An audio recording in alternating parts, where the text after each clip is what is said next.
it's another warning, yet another nuclear warning from Vladimir Putin to the West. But this one is more specific than previous ones, though.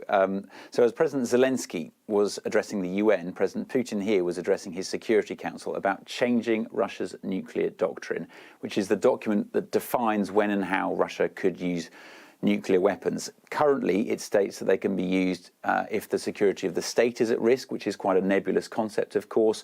Now, Vladimir Putin has said he wants to change that and be more specific so that to allow Russia to respond with nukes to an attack by any state using conventional weapons. So, for example, drones, missiles and aircraft. And that's not all.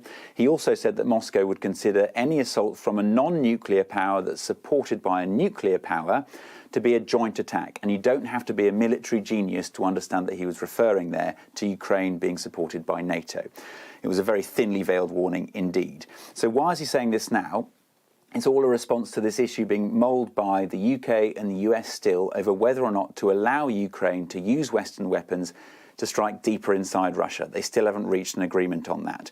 Russia is trying to redefine its red lines, which I think have become a bit blurred of late because previous threats from the Kremlin haven't been followed through on. For example, the West has supplied missiles, tanks and aircraft, F-16 fighter jets to Ukraine without any consequence from the Kremlin, despite the threat of retaliation. And there have been so many nuclear threats, loose nuclear threats from the Kremlin of late, that I think there's a sense they've started to lose their impact, started to lose their meaning.